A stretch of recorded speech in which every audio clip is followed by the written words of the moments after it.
સોના ચાંદીના બજારમાં તો જાણે ભૂકંપ આવી ગયો છે. ભાવ એવા તૂટ્યા છે કે રોકાણકારોના શ્વાસ અદ્ધર થઈ ગયા છે. પણ સવાલ એ છે કે આટલો મોટો ઘટાડો અચાનક કેમ થયો? શું આ કોઈ મોટા તોફાનની નિશાની છે? ચાલો આજના આ વિશ્લેષણમાં એની પાછળનું તારણ શોધીએ. ચાલો શરૂઆત જ કરીએ એકદમ ચોંકાવનારા આંકડાથી. માત્ર એક ઝટકામાં મલ્ટી કમોડિટી એક્સચેન્જ પર ચાંદીનો ભાવ પ્રતિ કિલોગ્રામ 18,000 રૂપિયા તૂટી ગયો. આ કોઈ નાની સૂની વાત નથી, આ એક જબરદસ્ત મોટો આંચકો હતો. અને આ તો માત્ર શરૂઆત જ હતી. ચાંદીની પાછળ સોનામાં પણ ભૂકંપ આવ્યો. પ્રતિ 10 ગ્રામ 6,000 રૂપિયાનો ઘટાડો. મતલબ આ આંકડાઓએ બજારમાં રીતસરની શું કહેવાય એકદમ ઉથલપાથલ મચાવી દીધી. તો સવાલ એ જ થાય છે કે ભાઈ અચાનક એવું તે શું બની ગયું કે બજાર આટલું બધું નીચે ગયું? ચાલો આ સવાલના જવાબ માટે આપણે થોડા ઊંડા ઉતરીએ. તો ચાલો સૌથી પહેલાં એ જોઈએ કે બજારમાં આ મોટો આંચકો લાગ્યો કેવી રીતે. વાત છે 2 એપ્રિલની.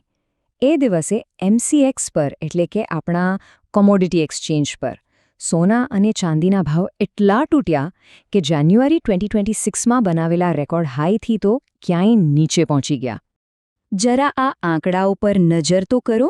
સોનું એના રેકોર્ડ હાઈથી 55,000 રૂપિયા કરતાં પણ વધારે સસ્તું, અને ચાંદીમાં તો જુઓ 2 લાખ રૂપિયાથી પણ મોટો કડાકો.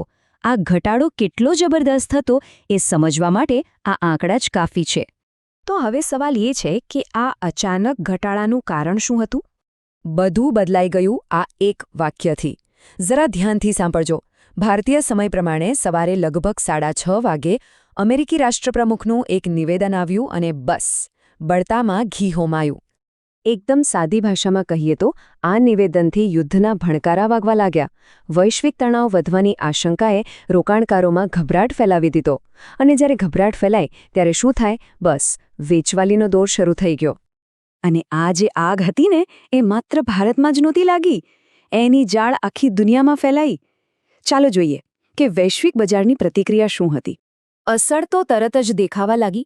આપણા MCX પર જ સોનાના ભાવમાં લગભગ 4% અને ચાંદીમાં તો સીધો 7% મોટો ઘટાડો જોવા મળ્યો. અને હવે આ જુઓ, આ રસપ્રદ છે. એક તરફ સોનું ચાંદી તૂટી રહ્યા હતા, તો બીજી તરફ ક્રૂડ ઓઇલ, જે યુદ્ધ અને સંઘર્ષનો સૌથી મોટો સંકેત માનવામાં આવે છે, એના ભાવ આસમાને પહોંચી ગયા.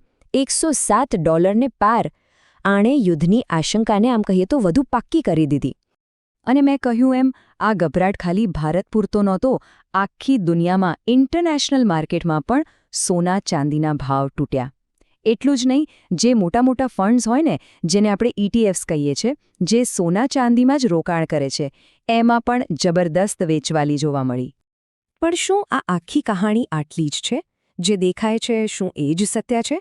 ચાલો જરા પડદા પાછળની હકીકત પર જાણીએ. એટલે સવાલ એ છે કે શું આ માત્ર ટૂંકા ગાળાનો ડર જ છે જેણે બજારને હલાવી દીધું, કે પછી આ વાર્તાનું કોઈ બીજું પાસું પણ છે? જુઓ, આની બીજી બાજુ સમજવા માટે આપણે એક વાત યાદ રાખવી પડશે. મોટા રોકાણકારો એટલે કે મોટી સંસ્થાઓ અને દેશો માટે સોનું શું છે? એમના માટે સોનું એક સેફ હેવન છે. એટલે કે એક સુરક્ષિત આશરો, જ્યાં બજારની ઉથલપાથલ વખતે પૈસા સલામત રહે. હવે જરા આ ટાઈમલાઈન જુઓ. આ એકદમ અલગ જ કહાણી કહે છે. એક તરફ નાના રોકાણકારો ડરીને વેચી રહ્યા હતા, તો બીજી તરફ ચીન જેવી દુનિયાની મોટી સેન્ટ્રલ બેન્કો સતત સોનું ખરીદી રહી હતી.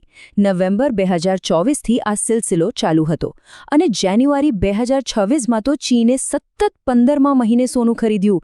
આ ખરીદી જ હતી જેણે અત્યાર સુધી સોનાના ભાવને ટેકો આપી રાખ્યો હતો. તો મુદ્દો એ છે કે જ્યારે સામાન્ય રોકાણકારો ગભરાટમાં વેચી રહ્યા હતા, ત્યારે દુનિયાની સૌથી મોટી નાણાકીય સંસ્થાઓ એ ચૂપચાપ સોનું ભેગું કરી રહી હતી, ડોલરના વિકલ્પ તરીકે.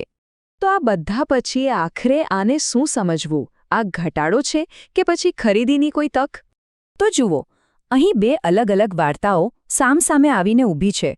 એક તરફ છે ટૂંકા ગાળાનો ડર, જે હેડલાઇન્સ અને તત્કાલિક ગભરાટ પર ચાલે છે, અને બીજી તરફ છે લાંબા ગાળાની રણનીતિ, જે મોટી સેન્ટ્રલ બેન્કો શાંતિથી અપનાવી રહી છે. અને મોટાભાગના એક્સપર્ટ્સનું પણ એવું જ માનવું છે કે આ કોઈ લાંબી મંદીની શરૂઆત નથી. એ લોકો આને પ્રોફિટ બુકિંગ કહી રહ્યા છે. મતલબ જે લોકોએ નીચા ભાવે ખરીદ્યું હતું એ લોકો હવે ઊંચા ભાવે નફો બુક કરીને નીકળી રહ્યા છે. આ ઘટાડો કદાચ લાંબો ન ટકે. અને આ બધી ચર્ચા આપણને એ જ મૂળ સવાલ પર પાછી લાવે છે જે હેડલાઇનમાં હતો. શું આ ઘટાડો રોકાણકારો માટે ખરીદીની એક તક છે? શું ટૂંકા ગાળાનો ડર જીતશે કે પછી લાંબા ગાળાની રણનીતિ? આનો જવાબ તો આવનારો સમય જ બતાવશે.